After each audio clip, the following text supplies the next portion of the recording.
Good morning. This is Mona, and this is my morning view. Today, spring edition 2026. I'm not sure what it wants to do. It said earlier that it was like 48 degrees, so I'm thinking, oh, it's warm. I come out, there's a chilly breeze, it's overcast. I'm not sure what today is going to bring. Haven't checked the official weather. All right. Today, Memory Monday. Memory Monday. So Memory Monday is when I joggle the brain cells and pull out a filing cabinet and pull out a memory. Or at least it's an attempt. So sometimes it's a more recent memory and sometimes it's a far back memory. Now I have a memory that I'm going to talk about today because I discussed it with some coworkers last week. And we all laughed and like, man, what? Because I'm older than most of my coworkers and supervisors and such. So, therefore, I have a whole different view on life that they don't have. They have a little bit. They have a hint. They have that, a hint of that. Because they grew up in what I call the city or the suburbs, and I did not. I grew up in the mountains. So being in the country, it's a whole nother level of unsupervised. Unsupervised. That's what I'm going to talk about today. Supervision and not having supervision. All right. So when I was a kid, at our school, for kindergarten and first grade, when I was in kindergarten and first grade, there was a class aide. Now, I don't know if this class aide, this teacher's aide, was a volunteer or whether she was paid. I don't know. Didn't know that part of the scale of things back then. She may have just been volunteering because she wasn't working. She was a stay-at-home mom. Her kids were in school. Let's come in here and be with the kids while they're at school and help at the school, right? But it may have been paid. Not sure. So I remember a teacher's aide, kindergarten and first grade. Now, kindergarten and first grade, teacher's aide would come out to recess with us. But we weren't just in one spot. We'd be at the swings. We'd be by the way, the swings were like ginormous. They're not the short ones that they have at the schools today. They were tall. We always tried to swing up so high that maybe we could go around it. I don't think any of us actually succeeded in that. But the attempt was there. How high can you go on these ginormous swings? And then there was the teeter-totter. And they weren't that little tiny teeter-totters that you have at the park these days. No. These were pretty long teeter-totters. So when you were up, right? We had the jungle gym. Looked like a giant cake of bars. It wasn't the round dome kind. It was circular here, and then it got a smaller circular part on top with bars coming out. And you hung upside down. You climbed to the top. You did whatever gymnastics you could on them. And then you had the bars that went straight, and you hung upside down, and you flipped off of them, and you put your leg around the bar, and you twirled around them. Maybe not kindergarten first on that one, but definitely the monkey bars, definitely the swings, definitely the teeter-totters. We played kickball.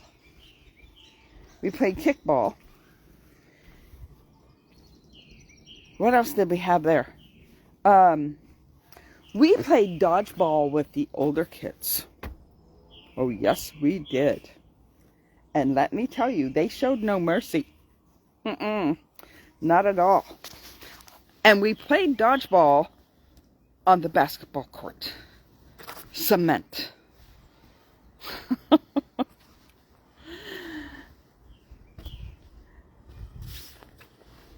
I don't remember if we had a nurse. We may have had a nurse. I definitely remember somebody putting mercurochrome, you know, that purple stuff that we used to call monkey's blood. They would put that on us in the office. There would be the nurse's office, and then there would be the principal's office. But we really didn't have a principal because that principal shared another school, and he was always up at the other school versus at our school. Our school was small. It only went up to 5th grade. When my sister went up there, it went to 8th grade. But when I went there, it only went up to 5th grade. And the school where he stayed went all the way up to 8th. So it probably had more issues that a principal needed to be there for. So the superior teacher, the teacher that had the most seniority, acted as the principal at the time. And sometimes it was whatever teacher had the time to do the principal duties. We had a janitor. The janitor was also the bus driver. So he would go and do his bus driving duties. He would come back, and then he would do his janitorial duties. And then at the end of the day, he would do his bus driving duties again. So, and that was Sarge. I remember Sarge.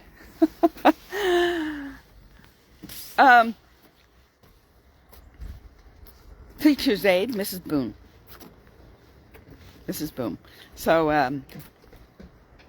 yeah, there's some teachers I remember there. There's some teacher's aide I remember there, and I remember the janitor. Now, we also had the giant stripes. I don't know if we went on them as kindergarten and first graders, but giant strides were the best equipment that they had at that school. There was a tower, I gotta think of what that's called. It was a pole that went up the center, and from the center there was chains that came down. There was about 12 of them. And at the end of the chains was a bar that you held onto. And then you ran as fast as you could. And I remember older kids being on this and me being on it. So I just don't remember whether it was kindergarten, first grade. It was probably 2nd grade.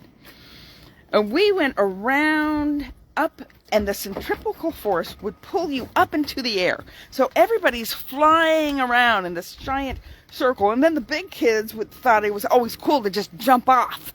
So they would jump off and take flight for however long until they landed, rolled. You learned how to roll back then. Because I don't remember anybody ever breaking their leg on it.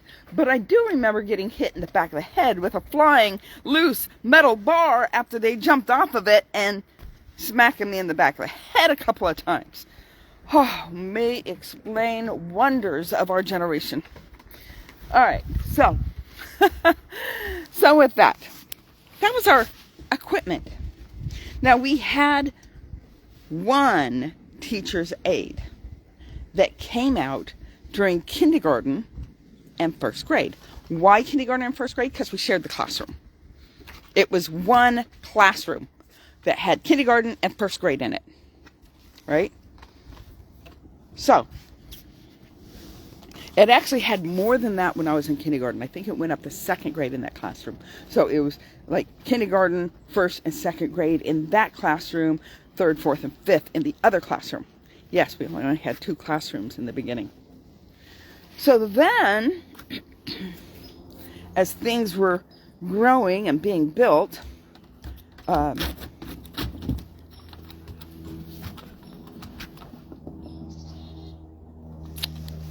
more people were moving up there. There was a lot of dam work. Dam as in what holds the water back. And such And so the town grew. So it went from a 2-room up to 8th grade class to 2-room to 5th grade class. And then when I got into, I think, 2nd grade, we got a trailer. So now we had a classroom in a trailer. I was back in that classroom for 4th grade later on. They moved some kids around. And in 5th grade, they added a new room. So now it became 2 rooms, a trailer, and an extended room. So now it doubled in size. 4 classrooms. 4 classrooms. But 1st grade and kindergarten, we went out and we played on all the equipment. Did I mention the slide? We had a slide that was really tall. Now, I have seen one in, I think it's either Bergenfield or Criskill at their hidden park. They have a really tall one, or at least they used to, in New Jersey. I grew up in Northern California. So note how I said that. I grew up in Northern California. See, when you run across Californians, if you ask somebody from Southern California where they're from, they will say they're from California. But if you ask somebody from Northern California, especially further north you go, they will tell you they grew up in Northern California.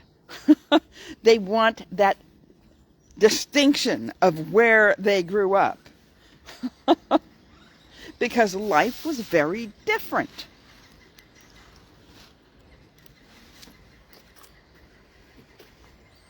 All right. So 1 teacher's aide for an entire school where kids were playing baseball, playing basketball, on all the equipment. They're all over the place. So they weren't watching all the kids at the same time in a small area. Like my job, I'm watching all the kids in a smaller area. And I'm not alone. For the most part. So, with that, you have a small amount of supervision for the younger grades. I get into 2nd grade, 3rd grade, 4th grade, and 5th grade. Nobody was supervising us. Nobody. The teacher may have been outside and having a snack, maybe, sitting down, taking a break. Yes, I guess if somebody got hurt, somebody could run and get them. I'm sure that may have been the case. I don't remember anybody with all that crazy equipment getting hurt. And we tested that equipment to the limits. Sometimes we'd meander out behind the school into the woods, especially when trillium season was up, because we wanted to go see the trilliums in the creek. So we would meander back there and look at it. We wouldn't stay too long because we'd probably get in trouble for going off of school property. But we were unsupervised. We grew up in Timber Rattler area. We could have been bitten by a rattlesnake. No supervision. Today, kids can't walk on the plastic wall barrier holding the mulch in for the equipment. That's, by the way, we had no mulch. Underneath the swing, the monkey bars, those horizontal bars. Oh, totally forgot about the merry-go-round. There was that too, but that had dirt. The swings had dirt, the teeter-totters had dirt, and the merry-go-round had dirt. Hard, red, clay dirt under it. hard. Emphasize the word hard. And the slide,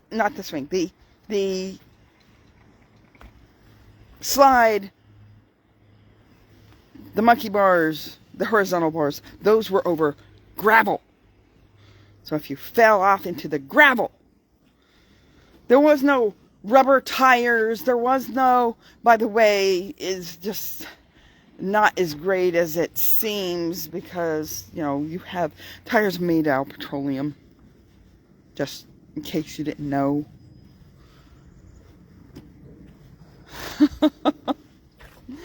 Or wood mulch.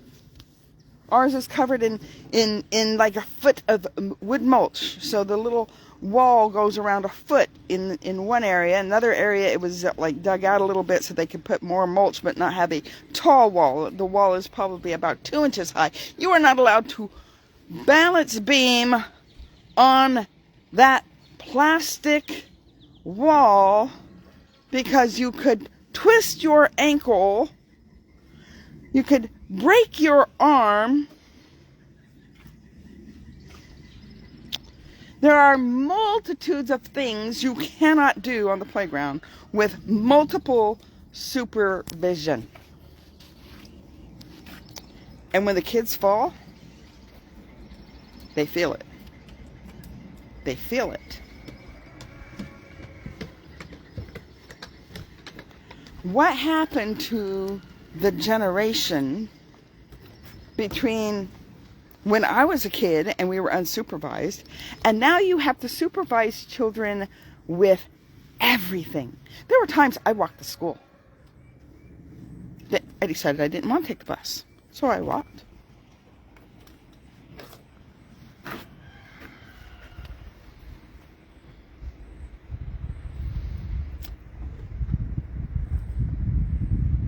It was probably about 2 miles per little kid.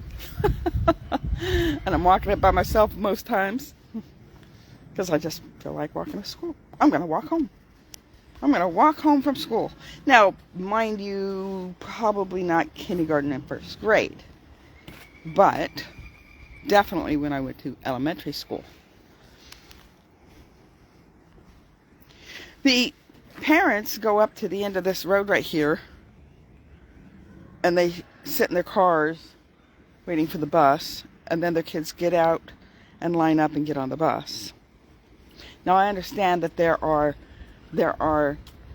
times that we are in now that makes it very difficult to just leave your kid to go up to the stop sign when you're in middle school.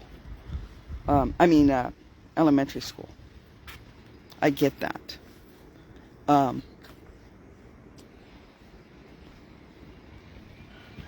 The only time we ever had a parent at the bus stop was when it was pouring down rain, and it was never my parents. By the time I got to the bus stop, I was already drenched. Nobody was letting me in their car. Yes, sometimes they would let me into their car. They probably regretted it because I was already soaking wet by the time I got to the bus stop.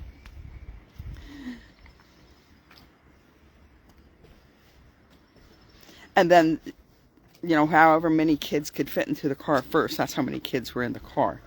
That doesn't mean how many seats are available in the school car. That means how many people can fit into the car waiting for the bus.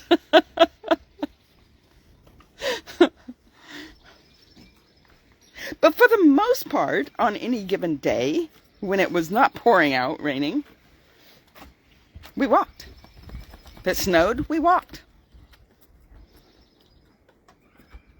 If it was sunny, we walked. If it was foggy, it walked. If it was drizzling, we walked. It was only if it was pouring rain that anybody showed up with their car.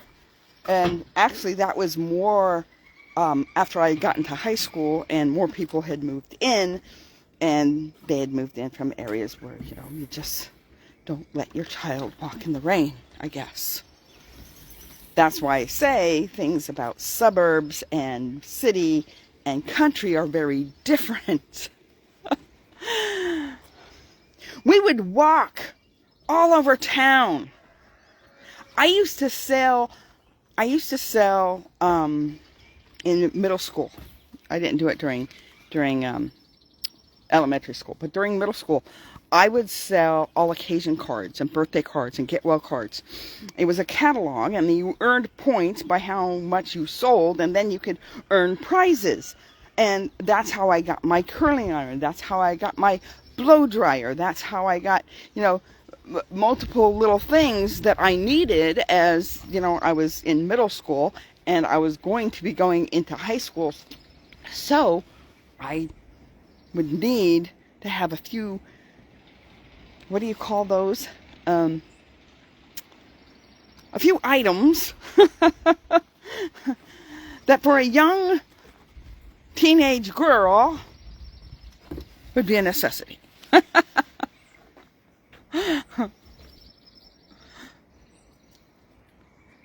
And a lot of times I just went by myself. And sometimes I took my little neighbor friend with me, who was about 4 or 5 years younger than me. I think he was 5 years younger than me. It would be 4 years younger than me, because I was a senior, he was in 8th grade. So when I was in middle school, he was in elementary school. And I probably was more from the parents' aspect, a babysitter, but I saw him as my friend. So we hung out together, we had adventures, we walked everywhere in that town, and the town was pretty big, miles-wise, acres-wise, huge. No supervision. Today, kids have to be supervised for everything. Everything. Even in an area where there's a lot of adults, you still need people that are designated specifically to supervise the children. And even with supervision, the comprehension level, the knowing what is appropriate and inappropriate,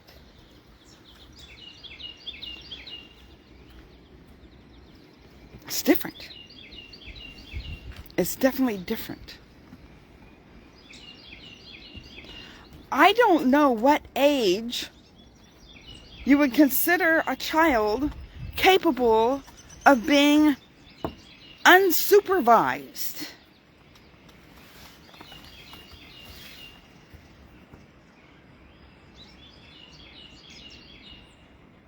The highest form of governance is self-governance.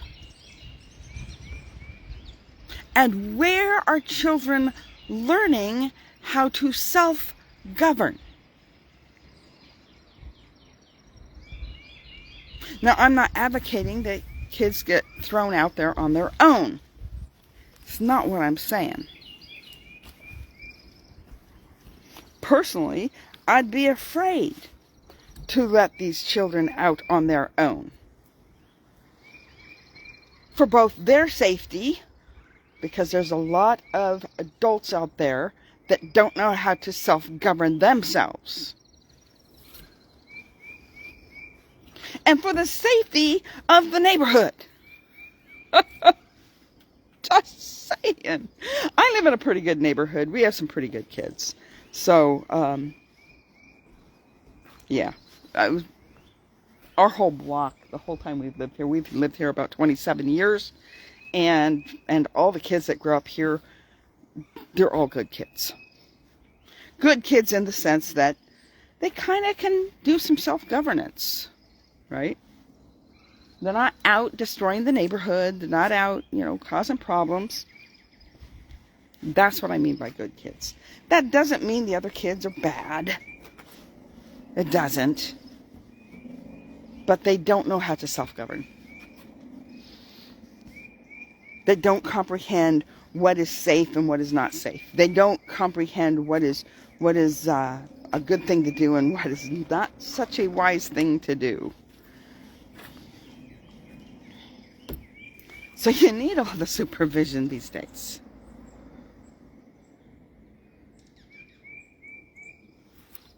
How do we teach our children to self-govern when we don't self-govern well ourselves? I mean, to some extent, we can manage life. But in other times, we lose control. Driving is a big one. You're driving in your car. There was a country song about this where they came to a stop and the little boy's French fries fell off the seat onto the floor of the car, and he said a bad word. And the father's like mortified, and he goes, "Where did you hear that word?" And he's like, "From you, Dad."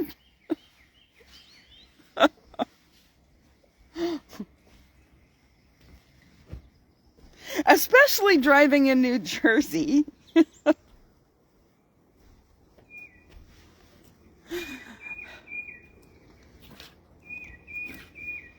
They see how you drive. They see your aggressive driving. They see that you do what you want when you want. You disobey the traffic laws. You pass on solid lines. You tailgate.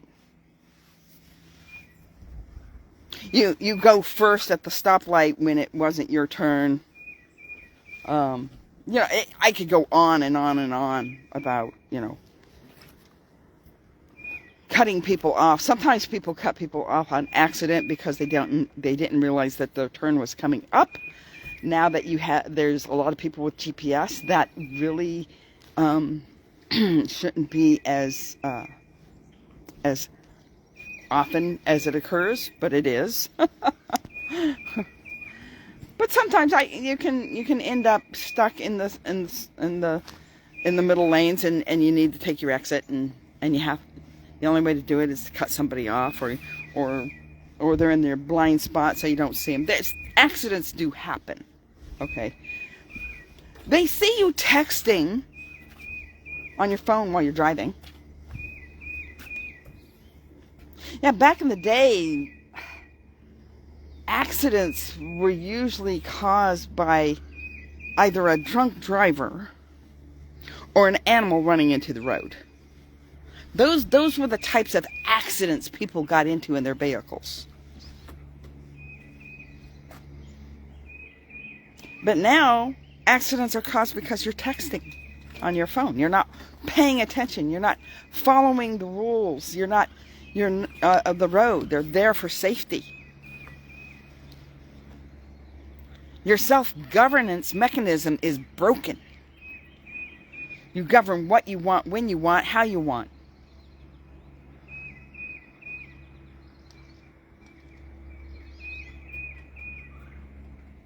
I see a chicken. I'm like, what crazy animal is over there? It's a chicken. It's a rooster. Awesome. They can come over all they want. Eat ticks. Eat ticks because the star of the show, she's having a rough time of it right now. She had antibiotics for Lyme disease because she came up positive for Lyme disease. And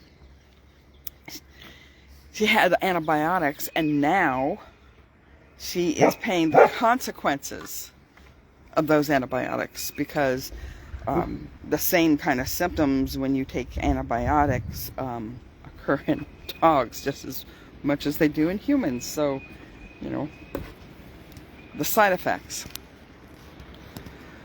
All right, I'm going to let you go. But this was just a trip down memory lane about how when I was a kid, we were not supervised. When I went into 2nd, 3rd, 4th, 5th grade, no supervision on the playground. We were all over the school. We were in the front, we were in the back, we were on the sides. I definitely remember, I think 2nd grade, that's our garbage truck. The dog has to protect them from stealing the garbage.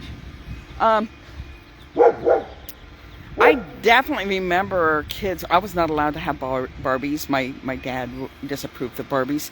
So I remember my friends having Barbies, and they would play Barbie on the side of the school, and that's probably where I learned sex first, and not from our farm animals.